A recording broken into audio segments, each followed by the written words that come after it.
Hello and welcome back to another part of What If Luffy Was Never Born. So, last week we set up a few things here on the Whole Cake Island arc, or, well, it's the Shadow Cake arc as I call it, and today we're going to take a look at all the different battles, which are already set up. So, I feel like we're progressing further and further into the whole thing, and I really don't know what I'm going to do once I actually catch up with the main story, because we are already at the end of like part where the Whole Cake Island is. The only things that are coming after this are Reverie and Wano. There's not much more, so we just need to see how everything is going to turn out, I guess, and until then I still have other video ideas, and I obviously will try to at least upload one video a week, but man, maybe I need to make another what if scenario. So, what are what if scenarios that you, people who watch this, would like to see me like write a story about or think about how it would actually change the One Piece world? I have heard a few common ones, but I might make another video talking about why those common ones that I heard so far are actually just bad. And we will see how they turn out in the future. But for now, let's take a look at how everything is going to turn out on Whole Cake Island. First of all, we remember the thing where Brulee and Randolph and all the other people took Perona, Carrot and Kumashi into the Mirror World. So that's basically our first battle. We have Brulee, Randolph and all her goons. Just like small time members of Big Mom's crew. I think one was called Diesel, one was Noble Croc and some homies with her. And Perona, Carrot and Kumashi, we all know them. Something, I don't have a picture for that obviously because there is no banner of Kumashi looking like that. I think something they added onto Kumashi because he now has Jack's soul. They gave him like this trunk, this mammoth trunk, so he can at least somehow use his mammoth nose moves or something. I don't know, but in my opinion, this Kumashi version has like this long elephant mammoth trunk. So first battle would be Kumashi versus all of the goons. So I don't want to spend too much time on that because Kumashi is going to easily take care of these guys. They're just no problem for Kumashi, who is like a strong teddy bear mammoth creature, and they are just people from Big Mom's Pirates, just weaker people. He has the soul, the shadow of like the third in command of the Animal Kingdom Pirates, of Kaido's people. I think it's the Beast Pirates, not the maybe it's different translations. So Kumashi is still wearing his face mask, so he doesn't fully like. People can't see his mouth and see how scary he fully is. He's still a cold-blooded mammoth bear fighting machine. But we skip over this because it's not important. Kumashi wins this, not to care about it anymore. Now we come to the first interesting fight here. Carrot versus Randolph. Rabbit Mink versus Rabbit Homie, which makes me think like Big Mom can put souls into things that don't have a soul. So animals in One Piece don't have a soul?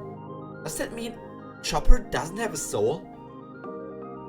And if I think about that, if you don't have a soul, would you die if you eat multiple devil fruits? Because normally it's something like the devil destroys your soul or your body. But if you don't have a soul, does that even matter? Can Chopper eat another devil fruit? But not to sidetrack here anymore. I would personally say that the battle between between Carrot and Randolph is a pretty close one. We know that Randolph is trained in spearmanship and he's a very trusted member of Big Mom Pirates, as we've seen him like sent on a mission to collect some fruit for her wedding cake. Carrot on the other hand is also quite strong if you think about it, even though she hasn't left Zou that often as far as we know, or if she ever even left it. She's trained under one of the strongest minks there and she's trained in hand-to-hand combat. She has Electro and her speed is nothing to scoff at. So let's see how this fight turns out. I don't want to just say something like, oh yeah, they exchange blows and Carrot uses her Electro techniques, Randolph uses spearmanship, and in the end someone wins. I decided to do it like this.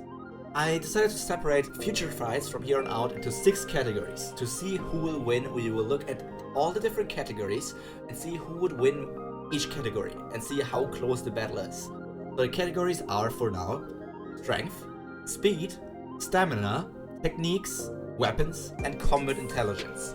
So let's see how the fight between Carrot and Randolph is going to turn out with these categories in mind. Strength.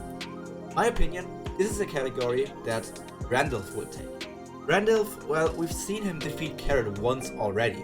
Before she got knocked into the mirror well with everyone, Randolph got like to jump her and defeated her with his strength. But the overall loss was basically because he surprised her and Brulee and the other homies were also there. So I think in terms of strength, Randolph is a bit over Carrot, but I can't say how much of a difference there is. But now we come to speed. Speed is an obvious choice. Carrot takes this one. Randolph normally rides on like this crane, if you remember that, which gives him like a big speed boost. But Carrot can easily like defeat him even on the crane. Even with her own speed, she's faster than Randolph, who is riding on like a creature that is supposed to make him even faster. So once Randolph loses his crane, he will be at a massive disadvantage because he just can't keep up with Carrot anymore. He's outspeeding him in any way, and her Electro is enough to one-shot the crane, because the crane is not very tanky. But now we say, okay, Carrot 1 speed, we got that. And now we can, first I need to show you the picture here as well. I forgot to edit that in. So Carrot vs Randolph. Let's turn to the third category, stamina. Let's keep it for now. Randolph might have more actual fights experience. He went out for Big Mom, have battled against many different peoples, but he is a rabbit. A rabbit, I don't want to say it like that because everything in One Piece can turn insanely strong, but we need to see how this is actually going to turn out. He heavily relies on outspeeding his enemies and takes them by surprise, but that's only one method. If he can't outspeed his enemy, or if he can't take them by surprise, does it just mean that he will lose the battle? In my opinion, it's very likely, especially against an opponent like Carrot. Because Carrot is trained by one of the strongest ninks. I don't remember if she was under Nekoma Mushi or Inu Arashi, but she was trained under one of them together with Wanda and all the other people there. I think it was like what was her name? It's not Samurai. Something. They were trained under there, and she's pretty much a high tier mink warrior. She's one of the strongest probably on the island after the top tier people there. So in my opinion, Carrot has a higher stamina, and we can't forget that she's like an overall bundle of never-ending energy. She can even out-energize Luffy. We've seen how like Luffy being exhausted after spending a lot of time or talking with Carrot and all these things. Carrot is insane when it comes to stamina, in my opinion. And techniques. Do I even have to say it? Let's be honest here. Carrot takes this one easily. She has all kinds of electro techniques, normal hand-to-hand techniques, and her Sulong form. Well, she can't use it because we're in the mirror world, but if she had that as well, Randolph would be a joke. She would win the strength department as well if she was in her Sulong form. So techniques, Carrot's easy win. Randolph, on the other hand, like, he doesn't have any special abilities, any special techniques. We know he pokes with his spear, but that's about it, I guess. So for weapons, I will say this is a tie.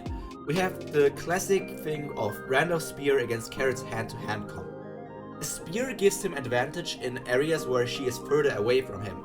And if he is like at the first, he knows the mirror world a bit more and he knows how to handle himself there, so he has the home field advantage and knows how to stay further away from Carrot, which will make it easier for him to, at least in the beginning of the fight, have like the advantage here with his range of the spear. But once Carrot closes in, her hand-to-hand combat is superior, because if you think about it, if the person is directly into your face, how are they going to use their spear to attack you? I mean, they can't even stretch the spear out fully or something if the person is directly into your face. So, depending on the situation, everybody has their advantage, but Carrot also has long-range attacks with her Electro Ball and the Electro stuff. So, in my opinion, it's a tie, but if Carrot is a bit more experienced in combat, she would also take this here. Combat Intelligence. For now, I would say this is Randolph's win, because Randolph just has more actual combat experience than Carrot, and she's also like at his home in the mirror world that he has fought before maybe, and all these different things just give him the advantage over Carrot. But that might just be for now. I don't even know how old Randolph is, because we don't know how old this rabbit homie is, but he might even be older than Carrot and has lived for longer as well, which gives him more experience. However, over the fight and in the future, Carrot will slowly catch up to him and surpass him, because Carrot is just going to absorb the combat experience and be stronger and stronger and stronger. Carrot is not to be underestimated either. So overall, the outcome is Carrot's win. It was a close fight, but her natural Mink abilities just give her the win. So it's probably between the races. If Randolph was an actual Mink and also had Electro, I would say it's way closer, but because he's just a rabbit, he doesn't have these powers. But now we come to like what I think is a bit more of an interesting fight. We have Perona versus Brulee. Perona's, I guess this is one of her first battles in a long time, because she left Mihawk, right? She was on that island with Mihawk for a time, so she didn't battle there. I don't think she fought against the monkeys or Mihawk. And back at Thriller Bark, she was like priestess, princess, something like that, so she didn't have to fight that often as well. But seeing the strongest swordsman, Rain, has taught her a lot of things. Let us see how this battle turns out. So, Perona versus Brulee. By the way, this is the outfit that I imagine Perona would wear on Whole Cake Island. Nami also had like this dress that looked like a bit like Little Red Riding Hood. So this is pretty... This is good. This is good. Yes, this is very good. So let's start. Strength. This one is an obvious win for Brulee. I'm just talking about physical strength here. The strength is the physical strength, and Perona is physically not strong. Brulee, on the other hand, is one of Big Mom's children, so she has inherited some of that strength, and just being there, she probably also trained with some people. Maybe she also trained with people like Katakuri, Smoothie, Cracker, Snack, Oven. All of these people, she could have trained with them while she was growing up, and her height might also give her advantage in like the strength department. So strength-wise, yes, she is much stronger than Perona, but that can only help if you can actually hit your opponent. And that leads us to the speed department. Perona is taking this. Perona is way faster, even though Brulee might have also some speed points because she can move around in her mirrors and all these different things. But Perona can fly.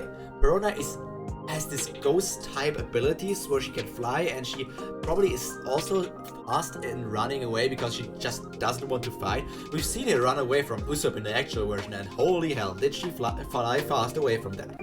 So Perona just has a more constant speed, and that takes the win here. And now we come to stamina. Stamina is another win, obvious, in other department. That's Brulee. Brulee is the daughter of Big Mom, which gives her just a jump over this. We've seen her take attacks from Nami's, I think it was Thunder Tempo. We've seen her take attacks from Chopper, and we've seen also take other attacks from Carrot and all these people out there, and she was still standing up. Only all the people together in the end could actually defeat her. So, while this Perona is tougher than the one we knew from Thriller Bark, or maybe even the one we've seen with Mihawk and the other people, this Perona is still more of a glass cannon than an actual tank. And now we come to techniques. This category, it's however a very clear win again. I feel like it's always a clear win for these two, for Brulee and Perona. It's a clear win in one side of the other, because techniques is another win for Perona. There's all kinds of hollow attacks. Like she has her explosive hollows, she has her clingy hollows, like to slow them down or grapple them. She has her negative hollows, she has her all these giant hollows, she can make astral projections. She has all these kind of things. And the only ability we've really seen from Brulee was a bit of a scythe ability, which belongs more into the weapon category. And we've seen her do a reflection attack. But the reflection attack can be easily outplayed. And so techniques is Perona's win. And now we come to weapons. This is another win for Perona. I said for strength, I only talk about physical strength, but for weapons, I need to talk about every kind of weapon. And because Perona uses her hollows as weapon, like, that's just strong. We've seen Brulee use her scythe, and she also has the reflection attack, and it would work as a decent surprise attack, but the variations in hollows are just overwhelming, and Perona is going to take this. And combat intelligence is the last point here. And this one might be something where you might argue with me, but obviously this is my version. And while the canon version of Perona would probably lose against Brulee, in my opinion, my version of the Perona is going to win this. Because she has seen a master, or like even a grandmaster, the grandest of masters of swordsmanship. She's seen Mihawk train, maybe even fight a few times because he gets challenged from time to time, I guess. And because of all of that, she basically became a theoretical expert when it comes to weapon fighting.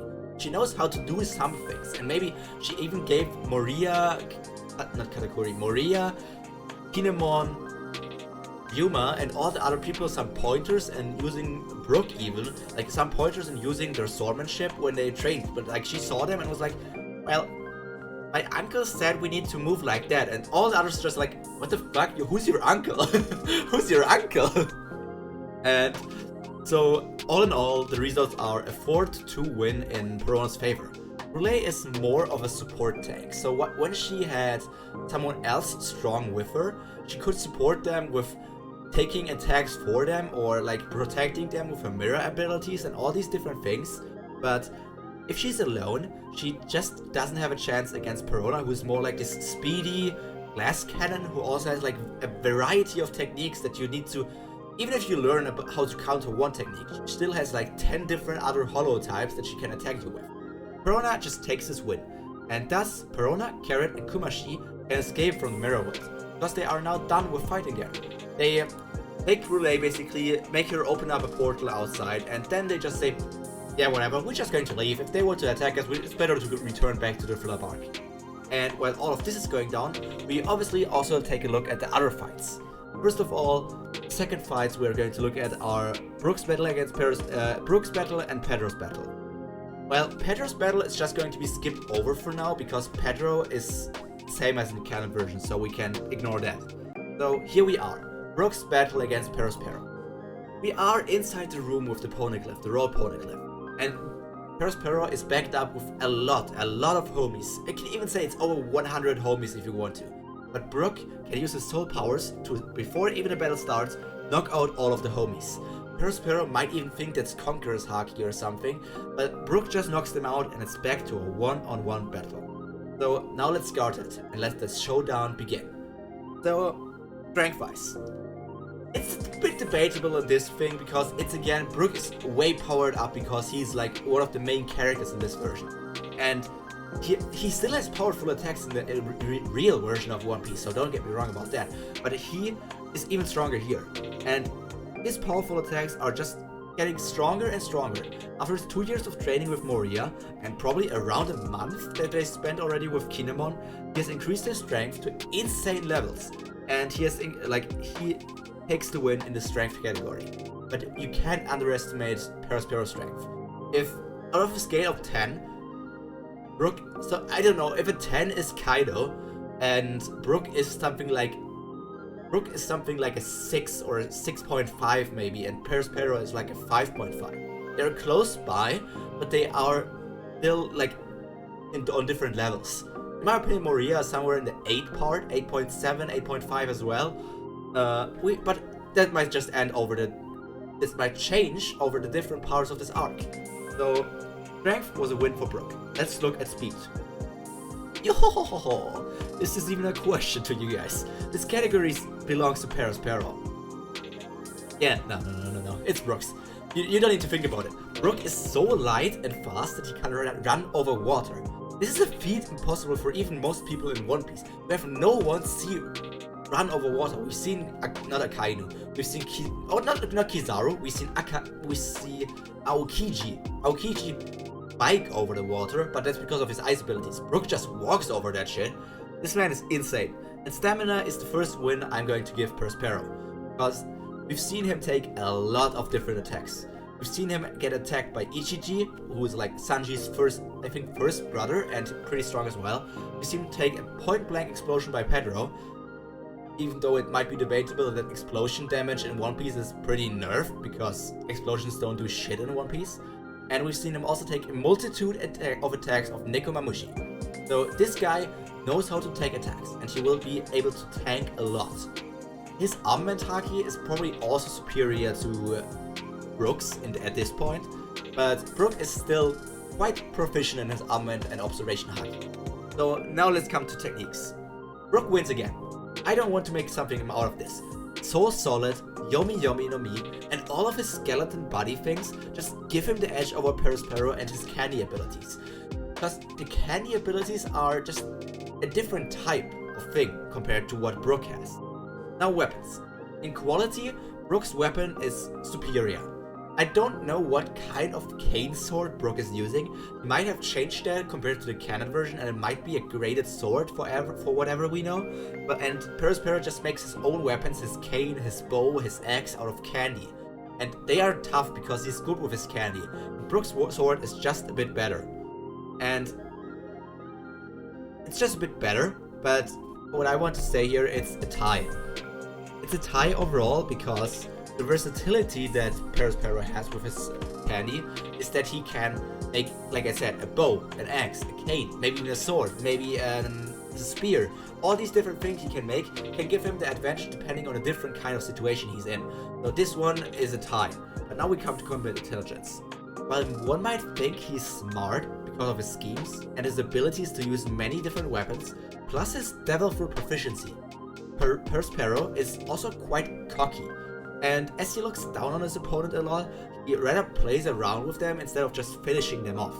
So even if Brook was about to lose in this battle, he would just be able to finish them off because he knows how tough a battle can be, and it's best to finish off a battle as fast as you can.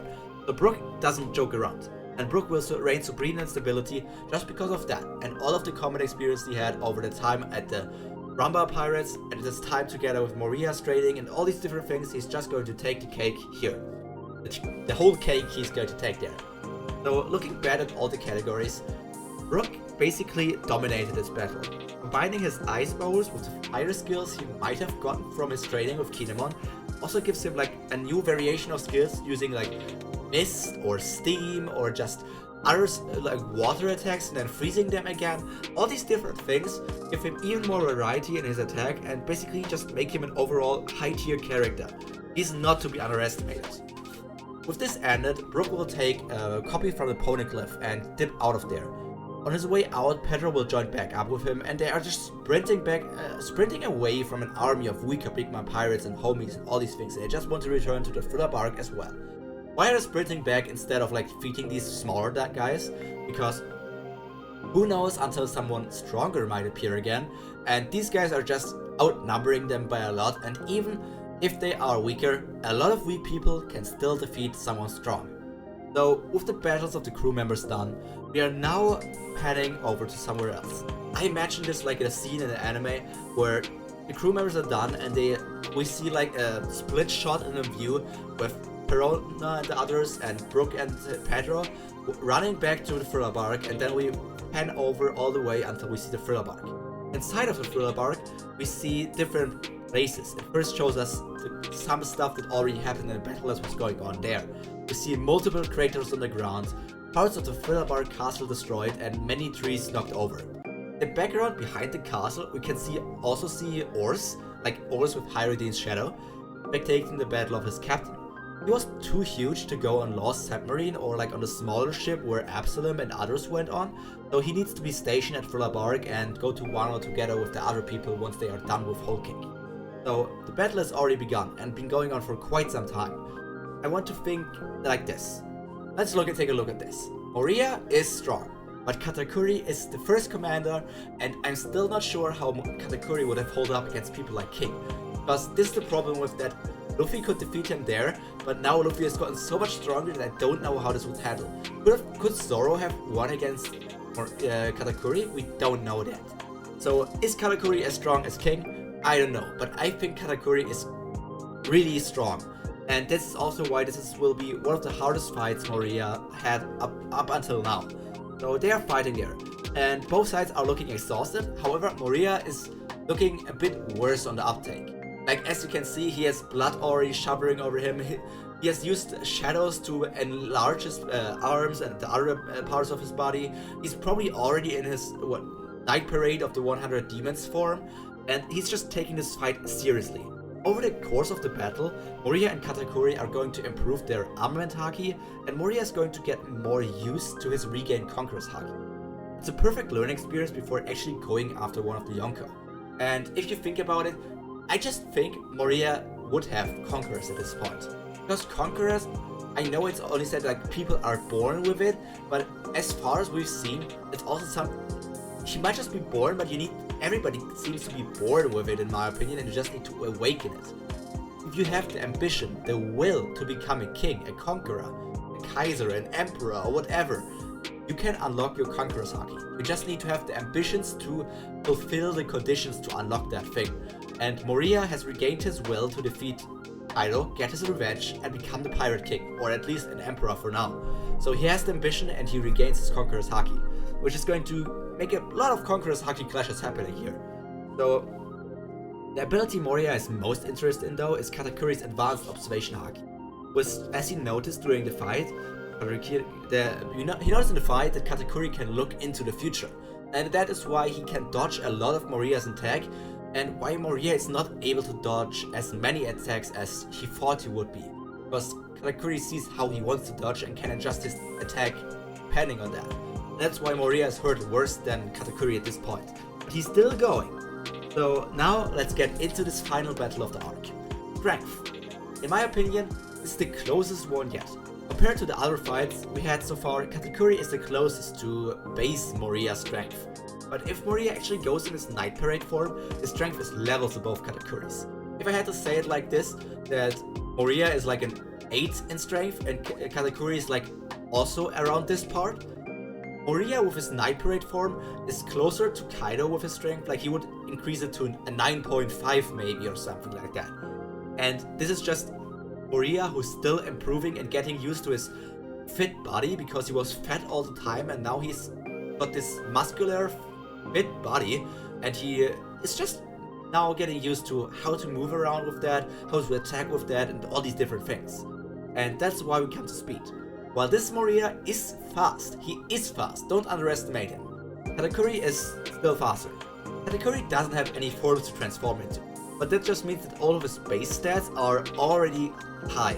And even though like the Night Parade of 100 Demons gives Moriya ability a buff and an increase into all kind of things like strength, speed, stamina, toughness, and also his size, it's still not enough to keep up with Katakuri. Katakuri is insanely fast and we can't forget that. So speed is Katakuri's win. And stamina. As mentioned already, like I think it's probably like 2-3 minutes ago in the video, Moriya is already taking a lot of damage here, but he's still going and he can still keep up at some points. And that's why I give the win to Moriya. Moriya wins this category with a landslide of a difference. Katakuri is buff, he has stamina, he has toughness, he can take damage, but Moriya is one of a tank and he needs to be that strong to fight against the other tank waiting on him at Wano. So now we come to techniques. Similar to strength, I would say this is a close battle. Moriya has all these shadow techniques and sword techniques, but many of them are still unrefined and only theoretical, because he spent most of his time on the thriller bark after he actually got like bit again, and he couldn't use his strongest attacks in training because he would have hurt Brook, he would have hurt Kinemon, he would have hurt Yuma and all these people there. Can't use that stuff, and finding people to use them actually on is quite hard. So it's the first time you can actually try them out and see how everything is going to turn out here. Thus, Katakuri takes this win because he has just more experience with his techniques, and his awakening and his haki are just better trained for the most part of the battle. So he takes this point here. So for now we say 2 against 2. Strength and stamina are Moriya, and speed and techniques are Katakuri. Talking about advanced observation haki, by the way. Just like Luffy, Moriya is going to learn advanced observation haki in this fight, but he's not going to gain the type of future sight that Katakuri had. He might try to get his ability like that, but he's going to develop something else. Moriya's advanced observation haki is something I would call attack cancellation. Just imagine, so if you think about the ability like that, it gives Moriya the ability to cancel nearly every attack of himself and others. And to better visualize it, just think of this ability like something where Moriya or the enemy they start the attack. It's not that he stops them before they can even make the attack, they start the attack. But through Moriya's observation eye vision, you can see kind of like the weak point or like the cancel out point of this attack. And you can make a counter attack then to attack with his sword or his hand or whatever to block out the attack, and all of the strength that the enemy had in this attack basically just gets absorbed or filtered out, and it's just a stalemate and they can't go against this attack there. It's just they clash together and then it's over. It's just all the impact is absorbed and it's just like nothing happened at all. This can also be used offensively, because if Moriya can see how someone would have like a weak point on themselves, he can attack them better to get more damage on them. If you think like that in One Piece, Mihawk also did a similar thing to Zoro on the Barati. Zoro hit like I think it was 3,000 worlds or something, and Mihawk just used a small little dagger and pointed it outwards. It didn't look like he used a lot of strength. That might just be because he's a lot stronger than Zoro at that point, but it could also be that he just attacked the exact points of Zoro's attack, where all of the impact would disappear too, and that's how he stopped the attack. So now we come to weapons though. It's finally time to take a look at a certain weapon I talked about a lot already, but we didn't name them yet. First, to get out of the way, Moriya wins this. No. Moriya would win this if he knew more about his weapons and how to use them. But his scissor swords are not being used to its full power yet. So Katakuri's trident isn't even a great weapon. I don't even remember the name at the top of my head right now, but it's still, he knows how to use it. And that's just important here, because Moriya didn't fight with his swords that often, his scissor swords. He had a sword back when he fought against Kaido in his younger days, but he hasn't used these scissor swords a lot yet. So these scissor swords are actually two swords that he just combined together to use like scissors. And one of them, both are graded weapons. One of them is a skillful grade weapon and the other is a great grade sword. So a Ryowazamono, if you want a Japanese name, and an Owazamono. If you think about an Owazamono is the same type as Enma, Wado Ichimonji, Shizui, and these things. And a skillful great sword is, I think, the sword that Shigi uses, a skillful great sword. So the names of these swords are Nakaze for the skillful great sword, and I'm messing up these names, Kusanagi no Tsurugi for the great sword. With all that said, this category still ends in a tie between Katakuri and Moriya, because Katakuri just has more knowledge about his weapon and how to use it, and Moriya just cancelled it out with quality at this point. So it's a tie. Basically, it's very close at this point, but now we come to combat intelligence. Now it's come to this. Katakuri, as the first commander of an emperor, has a lot of experience at the top. He probably already had his fair share of all fights against vice admirals or other Yonko commanders, maybe even against another Yonko at some point. So he has his observation haki and he can also fight quite safely. But what if his opponent can outlast him? If he runs out of his haki and can't predict the future, in my opinion, Moriya will take this. This is where Moriya comes in. His experience at the top as well, even fighting against a younger Kaido, and maybe also having his experience with Big Mom in the past.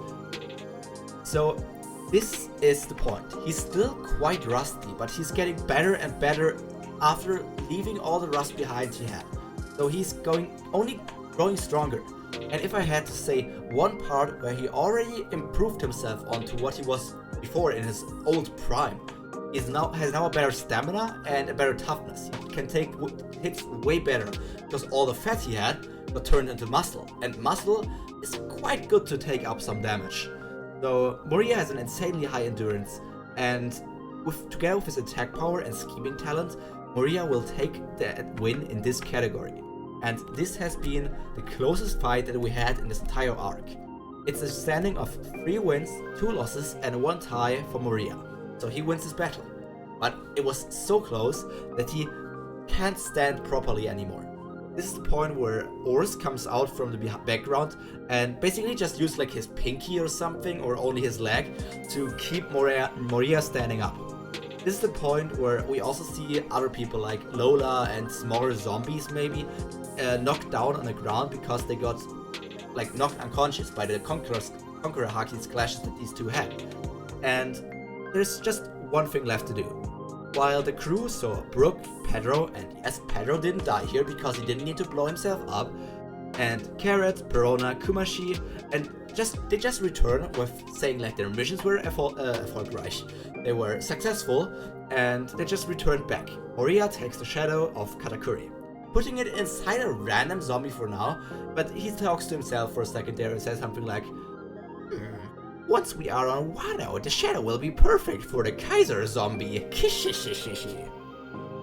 Because yes, we have one of the commander zombies, like the highest class Moria had so far were the general zombies where we've seen John and these other strong guys, but now he has two new tiers. He has the commander zombie, which he already put Doflamingo's shadow inside, and even over the commander zombie, he has the Kaiser zombie, which he will use Katakuri's shadow in once they get to Wano.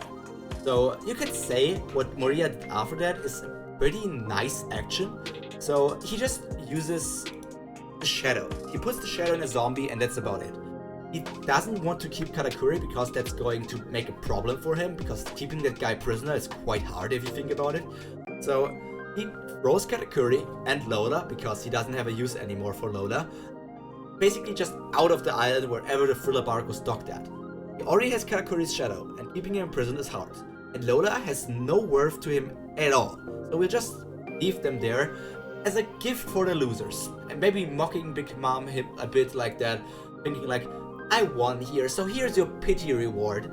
And now we're done with this arc, and we're setting sail to Wano to finish the revenge story of Moria and the Scabbards.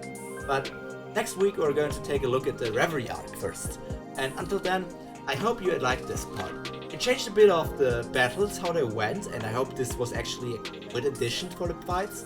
And I see now how long this video is already taking. So if you are watching this video until the end, thank you for that. And I hope you enjoyed everything. So we can't wait to see how everything is going to turn out and how high everybody is going to soar even later. So for now, I want to say have a nice week, and we will see each other again the next time. Stay hot, stay safe, and obviously stay cultured.